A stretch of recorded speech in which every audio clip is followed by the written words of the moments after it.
नमस्कार पाठकों, ये कोई बड़े शहर का दृश्य नहीं, ये दृश्य है आपके अपने मुल्ताई का दृश्य।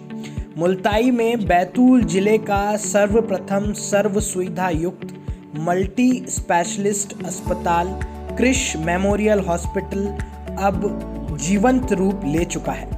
मुल्ताई में दिनांक 26 जुलाई 2021 को इस अस्पताल का शुभारंभ हो चुका है। मुल्ताई का छोटा तालाब, जिसे शनि तालाब के नाम से जानते हैं, ताप्ती वार्ड मुल्ताई में ये 50 बेड का सर्व सुविधा युक्त अस्पताल खुल चुका है। आपको जानकारी दे दूं, ये मुल्ताई के लिए बहुत ही बड़ी बात और हर्ष की बात है कि अब मुल्ताई की जनता भी एक ऐसे अस्पताल में अपना इलाज करवा पाएगी जिसमें आधुनिक ओटी से लेकर हर एक छोटी बड़ी सुविधाएं उपलब्ध है। आज हम इस डिजिटल कार्यक्रम के थ्रू आपको इस अस्पताल का भ्रमण करवाएंगे और कार्यक्रम के अंत में पुनः ग्रामीण मीडिया की एक पुरानी वीडियो देखेंगे जिसमें कि डॉक्टर अंकुश भार्गव इस अस्पताल की जानकारी दे रहे हैं। चलिए शुरू करते हैं इस कार्यक्रम में अस्पताल का डिजिटल सफर। बने रहिए अंत तक।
Audio Jungle.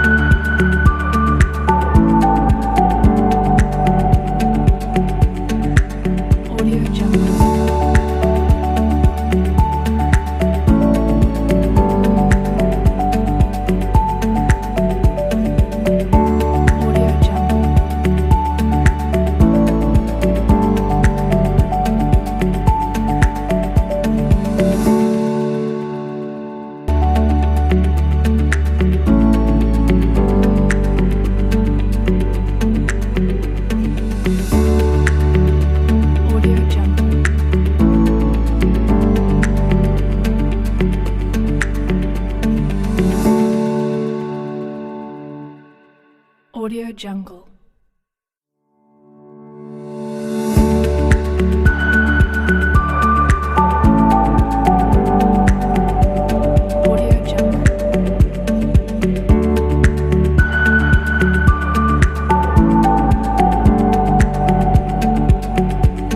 Audio Jungle.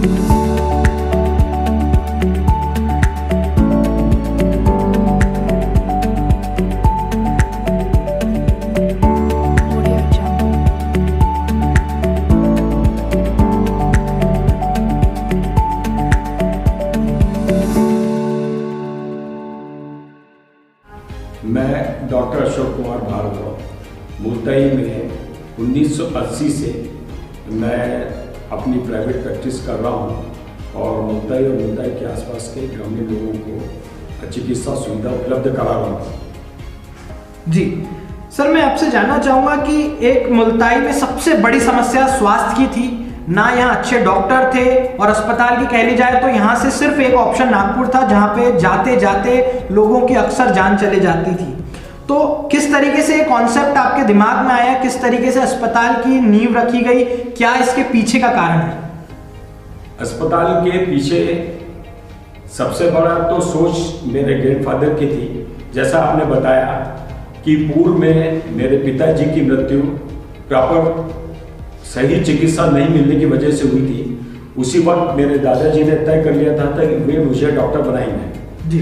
मैं उस हिसाब से डॉक्टर भी बना, परंतु मैं अकेला होने की वजह से मेरा बहुत सोच थी कि मुझे अस्पताल बनाना है, लेकिन मैं किसी वजह से नहीं बना पाया जी। अब मेरा बेटा डॉक्टर अंकुश ऑर्थोपेडिक सर्जन होकर आया है और उसकी भी इच्छा है कि वो मुल्ताई में रह के लोगों की सेवा करे। तब मैंने आज से 3 साल पहले ये संकल्प लिया कि मैं मुल्ताई में एक सर्व सुविधा युक्त अस्पताल का निर्माण करूंगा, और फिर मैंने काम शुरू किया और आज मेरा अस्पताल लगभग शुरू होने की कगार पे है। अच्छा सर, मैं आपसे ये जानना चाहूँगा कि ये अस्पताल मुल्ताई में किस स्थान पे लोकेटेड है? ये अस्पताल मुल्ताई में छोटे तालाब के पास और बस स्टैंड के पास है, जो कि लोगों के लिए इजीली अप्रोचेबल है। यहाँ मरीज कहीं से भी बहुत नज़दीक आ सकता है। यहाँ से स्टेशन भी पास है, बस स्टैंड भी पास है। जैसा मैं पाठकों आपको बता दूं, सबसे बड़ा फ़ायदा हमारे पास नागपुर होने का है, और मुल्ताई में डॉक्टर्स नागपुर से अवेलेबल इस अस्पताल में हो पाएंगे। आपको कई तरीके के डॉक्टर्स यहाँ पर आएंगे, और मैं आपको जानकारी दे दूं, हमारे साथ मौजूद हैं डॉक्टर अंकुश भार्गव। उनसे उनका परिचय लेते हुए उनसे पूछते हैं कि अस्पताल की क्या क्या व्यवस्थाएं। सर, आपका स्वागत है। आप अपना परिचय देते हुए बताएं कि आपने कितने वर्षों की सेवाएं की है इस स्वास्थ्य विभाग में, आप किस मतलब क्या आपकी एजुकेशन है, किस फील्ड में आप महारत हासिल किए हुए हैं, और इस अस्पताल में क्या क्या सुविधाएं होंगी? जी धन्यवाद। मैं डॉक्टर अंकुश भार्गव, मैं एक हड्डी रोग विशेषज्ञ हूँ, ऑर्थोपेडिक सर्जन। मुझे ऑर्थोपेडिक डिपार्टमेंट में एज ऑर्थोपेडिक सर्जन काम करते हुए 8 वर्ष हो चुके हैं जी। मैं अभी तक पीपल्स मेडिकल कॉलेज भोपाल में अपनी सेवाएं दे रहा था जी। वहाँ मैं एसोसिएट प्रोफेसर के पद पे कार्यरत था। अब मैं यहाँ पे अपना अस्पताल, जो हम लोग का अस्पताल यहाँ पर, मैं यहाँ पे हम लोगों की सेवा देने के लिए मैं यहाँ पे 24 घंटे 7 दिन अवेलेबल रहूँगा अस्पताल बनने के बाद। और यहाँ पे हम लोगों की सोच ये है कि जो सारी फील्ड्स के स्पेशलिस्ट डॉक्टर्स की सेवाएं यहाँ पे धीरे धीरे उपलब्ध हम करवाएंगे जी। मरीजों को जो यहाँ से जाने में जो परेशानी होती है या जो इलाज में दिक्कत होती है, वो सारी सुविधाएं हम यहाँ पे प्रोवाइड करवाने की कोशिश करेंगे। अभी हमारा यहाँ पे इस अस्पताल में जी 7 OPDs हैं, तो 7 डॉक्टर्स हमारे पास एट अ टाइम अगर आते हैं, एक ही समय में अगर आते हैं, तो हम लोग उनको आराम से बैठा के सारे मरीजों का इलाज वो आराम से कर सकते हैं। ओके। उसके अलावा हमारे पास इस अस्पताल में 4 ऑपरेशन थिएटर उपलब्ध हैं। ओके। जिसमें से एक मॉड्यूलर OT है। मॉड्यूलर OT मतलब अति आधुनिक ऑपरेशन थिएटर है, जहाँ पे सभी तरह की सर्जरीज, सभी तरह के ऑपरेशंस किए जा सकते हैं जी। उसके अलावा दूसरा एक OT है जहाँ पे बाकी ऑपरेशन उसी OT में हो सकते हैं। एक लेबर OT है जहाँ पे डिलीवरी की सुविधा उपलब्ध हो सकती है जी। इसके अलावा हमारे पास में ICU है, ICU 8 बेड का ICU है। उसके अलावा हमारे पास बाकी जो सुविधाएं हैं वो एक्सरे, फिजियोथेरेपी, पैथोलॉजी लैब, पूरी तरह से सुसज्जित पैथोलॉजी लैब है। उसके अलावा हमारे पास डायलिसिस की सुविधा भी हम उपलब्ध करवाएंगे। ओके। हमारे पास साथ ही हम टेलीमेडिसिन की भी सुविधा उपलब्ध कराएंगे। जो डॉक्टर्स यहाँ नहीं आ पाएंगे उन्हें हम वीडियो कॉन्फ्रेंसिंग के थ्रू पेशेंट्स को मिलवा सकेंगे उनको, और उनका उपचार किया जा सकेगा। सर, मैं आपसे प्रश्न रखना चाहूँगा कि ये मॉड्यूलर OT का जो कॉन्सेप्ट है ये क्या होता है, और जो टेलीमेडिसिन की आपने अभी जिक्र किया, इस तरीके से किस तरीके से मरीजों को सुविधाएं उपलब्ध हो पाएंगी? मॉड्यूलर OT एक तरह से आधुनिक ऑपरेशन थिएटर होता है। एक सामान्य ऑपरेशन थिएटर के अलावा इसमें HEPA फिल्टर्स रहता है, एयर हैंडलिंग यूनिट रहती है। ओके। और उस तरह से ये इन्फेक्शन कंट्रोल करने के लिए सबसे कारगर सिद्ध होती है। तो यहाँ पे हम जोड़ बदली के ऑपरेशन जो होते हैं, hip replacement surgery, joint knee replacement surgery, इनसे लेके न्यूरो सर्जरी से लेके ब्रेन सर्जरी, सभी कुछ यहाँ पे प्लान किया जा सकता है बिना किसी हिचक के, बिना किसी डर के।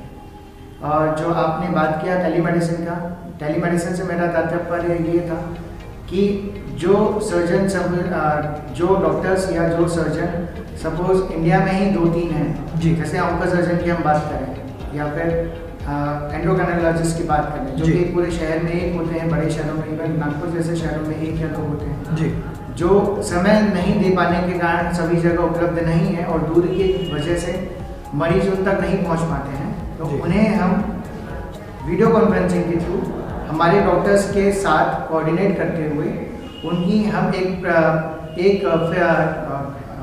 फिक्स टाइम पे हम वो सुविधा डॉक्टर्स और पेशेंट दोनों के लिए जो सही रहेगा उस समय पे हम सूटेबल टाइम पे उन्हें वो सुविधा उपलब्ध करा पाएंगे जी। अच्छा, मैं डॉक्टर अशोक भार्गव से एक बात पूछना चाहूँगा कि कल जब मैं इस अस्पताल का विजिट करने आया था तो आपने एक बात बताई थी जो मुझे आज तक जितने भी अस्पतालों को विजिट किए वो देखने को नहीं मिली थी। पाठकों, आप ध्यान दें कि जब भी मरीज भर्ती होता है अस्पताल में तो उसके जो साथ के परिजन होते हैं, जो उनके अटेंडर होते हैं, जो उनके साथ रुकते हैं रात को, उनकी काफ़ी व्यवस्थाएं अन्य अस्पतालों में खराब इस तरीके से रहती है कि उन्हें नहीं पता होता कि वो सोएं कहाँ, किस जगह जाएं। तो इस अस्पताल में एक ऐसा रूम भी बनाया गया है कि जो मरीज के साथ रुकेंगे पेशेंट, उनके भी रुकने के लिए एक जगह बनाई गई है। उसके बारे में सर क्या मतलब कैसा कॉन्सेप्ट है वो? नहीं, ये कंसेप्ट तो मैं खुद ने महसूस किया था जब मेरे रिलेटिव्स आईसीयू में एडमिट थे। तो रात में परेशान होता था आदमी, कहीं बेंच पे सो रहा है या जमीन पे सो रहा है। तो उन मरीजों की परेशानी को ध्यान में रखते हुए मैंने जो अपने आईसीयू के जो बेड्स हैं और जो एनआईसीयू के बेड्स हैं उनके लिए 12 बेड्स का एक डॉर्मेट्री बनाया है, जिसमें वो लोग अपने आराम से सो सकते हैं और उनको वहाँ सब सुविधा उपलब्ध होंगी। लैट्रिन बाथरूम से लेकर सारी सुविधाएं उन मरीज के अटेंडेंट्स के लिए है। अच्छा, मैं डॉक्टर अंकुश भार्गव से एक बात जानना चाहता हूँ कि इस अस्पताल में एक बड़ी लिफ्ट तो लगी है मरीजों के लिए, जिसमें स्ट्रेचर भी जा सकेंगे, काफ़ी बड़ी लिफ्ट है। उसके अलावा एक लिफ्ट इक्विपमेंट्स के लिए लगी हैं, तो वो भी एक नया कॉन्सेप्ट देखने को मिला। सर क्या था और सर्टिफिकेट और डॉक्टर क्यों आपके अस्पताल पे भरोसा करेंगे, उसकी जानकारी दें जी। हम लोग ने जो ऑपरेशन के दौरान जो इंस्ट्रूमेंट्स यूज होते हैं उन्हें स्टरलाइज करना होता है जी। स्टरलाइज करने के लिए एक मशीन होती है, horizontal autoclave and vertical autoclave. Okay, horizontal autoclave और वर्टिकल ऑटोक्लेव से जो इंस्ट्रूमेंट्स स्टरलाइज होके पूरी तरह से स्टरलाइज होके जब निकलते हैं उन्हें ऑपरेशन थिएटर में ले जाना पड़ता है और बाकी पूरे हॉस्पिटल में उसी को जैसे ड्रेसिंग का मटेरियल वगैरह सारी चीज़ें हॉस्पिटल में डिस्ट्रीब्यूट करना पड़ता है। तो वो अगर कभी खुल जाए, कभी गिर जाए तो उनका इन्फेक्शन होने के चांसेस बढ़ जाते हैं जी। तो इसको ध्यान में रखते हुए हमने हमारे जो CSSD रूम है, जो हमारा स्टरलाइजेशन वाला रूम है, वहाँ से एक छोटी लिफ्ट जिसे डम वेटर कहते हैं वो हमने उसे उतारा है सीधे ऑपरेशन थिएटर में, ताकि वहाँ से जो भी सामान स्टरलाइज हुआ है वो हम कॉन्फिडेंट रहें कि वो स्टरलाइज है पूरी तरह से और कहीं किसी का कोई टच, कहीं कोई गिरा नहीं है, कोई खुला नहीं है, और वो सीधे उस लिफ्ट के थ्रू ऑपरेशन थिएटर में आता है। वहाँ से ऑपरेशन थिएटर में यूज़ होता है और बाकी सभी जगह वो ड्रेसिंग मटेरियल, बाकी चीज़ें, सारी चीज़ें पूरे हॉस्पिटल में डिस्ट्रीब्यूट होती हैं। तो इससे इन्फेक्शन के चांसेस कम हो जाते हैं या नहीं के बराबर रह जाते हैं। तो इसको देखते हुए जो हमारे जो सर्जन्स बाहर से हमारे मित्रगण हमारे आएंगे, उन लोगों ने जब ये व्यवस्था देखी तो वो लोग भी कॉन्फिडेंट थे कि यहाँ पे हम कोई भी सर्जरी प्लान कर सकते हैं बिना किसी डर के। ओके, तो कुल मिला के एक बहुत मॉड्यूलर अस्पताल मुल्ताई में खुलने जा रहा है। इसमें कितने बेड होंगे, किस किस तरीके के डॉक्टर्स अवेलेबल होंगे और किन हफ्ते में कितने दिन आएंगे, कुछ जो जरूरी डॉक्टर्स हैं वो क्या 24 घंटे रहेंगे, इसकी जानकारी मैं आपसे जानना चाहता हूँ। देखिए, ये हमारा 50 बेड का अस्पताल रहेगा। ओके, यहाँ पे मैं, पापा और मेरी वाइफ, हम लोग जो कि डेंटिस्ट हैं, वो हम लोग यहाँ पे 24/7 अपनी सेवाएं देंगे। ओके, इसके अलावा हमारे पास कुछ BHMS डॉक्टर्स, MBBS डॉक्टर्स भी हैं जो भी 24 घंटे यहाँ पे अपनी सेवाएं देंगे। इनके अलावा जो दूसरे डॉक्टर्स, दूसरी फील्ड के जो डॉक्टर्स आएंगे वो अभी विजिटिंग बेसिस पे आएंगे, और हमारी कोशिश ये रहेगी जो इमरजेंसी सर्विसेज हैं, जो इमरजेंसी फील्ड्स हैं, उनके डॉक्टर्स हम हर दिन कोई ना कोई कंसल्टेंट बाहर से अवेलेबल रहे। और धीरे धीरे हमारी सोच रहेगी कि जो भी आवश्यक सेवाएं हैं, जैसे ऑब्स एंड गायनी, पीडियाट्रिक्स या फिर एमडी मेडिसिन, वो धीरे धीरे हम यहीं पे अवेलेबल, उनकी अवेलेबिलिटी सुनिश्चित करें पूरे से। तो पाठकों में आपको जानकारी दे दूं, सबसे बड़े जो गंभीर विषय थे मुल्ताई में, महिलाओं के डॉक्टर नहीं होना, छोटे बच्चों से संबंधित जो रोग होते थे उनके डॉक्टर नहीं होना, हड्डी के डॉक्टर नहीं होना, डेंटिस्ट, ईएनटी, तो इन सब की कहीं ना कहीं हमें सुविधाएं इस अस्पताल में मिलती रहेंगी। मैं आपसे प्रश्न रखना चाहूँगा कि क्या इस अस्पताल में एम्बुलेंस की सुविधाएं और अन्य जो सुविधाएं होती हैं जैसे कैंटीन हो गया या पैथोलॉजी लैब होगी, उनके विषय में क्या व्यवस्थाएं रहेंगी? एम्बुलेंस जी बताएं। अस्पताल के लिए हम लोगों ने एम्बुलेंस लिया हुआ है जी। एम्बुलेंस की व्यवस्था रहेगी, मरीजों और मरीजों के परिजनों के लिए कैंटीन की व्यवस्था है जी, और फुली सही मतलब मॉडर्न पैथोलॉजी लैब है। ओके। और इसके साथ भी और जो अन्य सुविधाएं मरीजों को लगेगी वो सब हम लोग उपलब्ध करा रहे हैं। मैं आपको पाठकों बता दूं, जब कल इस अस्पताल का मैंने विजिट किया तो यहाँ पर एक लैब देखी जिसको एक्सरे लैब कहते हैं, और अन्य जो भी जितनी भी चीज़ें इस तरीके की हैं उनमें सब में ध्यान रखा गया है। जो भी सर्टिफिकेट्स में डायमेंशंस होते हैं, जो मटेरियल यूज़ किया जाता है, उन सब का। तो उसके विषय में डॉक्टर अंकुश भार्गव आप जानकारी बताएं कि आपकी जो लैब है वो किस तरीके से गवर्नमेंट के कौन से विभाग से सर्टिफाइड होती है और किस किस तरीके ने आपने ध्यान रखा उनको बनाने के लिए? हाँ, जैसे हम बात करें एक्सरे रूम की हमारे, तो एक्सरे रूम की जो रिक्वायरमेंट होती है वो AERB से सर्टिफाइड होना चाहिए। उनके जो नॉर्म्स हैं, जो उनके नियम हैं, उसके अनुसार उस रूम की जो दीवारें हैं उनकी मोटाई 9 इंचेस की होना चाहिए। जो उसके जो दरवाजे होते हैं उसमें लेड होना चाहिए। ओके। तो वो सारी व्यवस्था हमने सुनिश्चित की है। इसके अलावा जो हम एक्सरे मशीन हम यूज़ कर रहे हैं वो एक बड़ी एक्सरे मशीन है जिससे सारे शरीर के सारे अंगों का एक्सरे अच्छी क्वालिटी का उपलब्ध हो सकता है। कई बार ऐसा होता है कि एक्सरे तो आ जाता है लेकिन उसकी क्लैरिटी नहीं होती जी, इतनी अच्छी नहीं होती। तो वो चूँकि मैं अस्थि रोग विशेषज्ञ हूँ इसलिए मुझे एक्सरे की रिक्वायरमेंट बहुत ज़्यादा होती है। ओके। और मुझे क्लियर दिखना चाहिए, इसलिए हम लोगों ने एक बड़ी मशीन यहाँ पे लगाई है।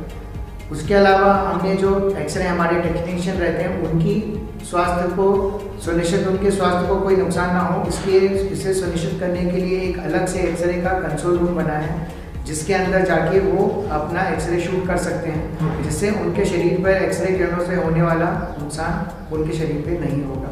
उसी तरह से जो हमारी लैब है वो पूरे NABL के जो नॉर्म्स होते हैं, NABH के नॉर्म्स होते हैं, उसको ध्यान में रखते हुए पूरी तरह से बनाई गई है, जिसमें ब्लड कलेक्शन रूम अलग है और लैब पूरी तरह से अलग है। लैब को पूरे गाइडलाइंस को फॉलो करते हुए बनाया गया है।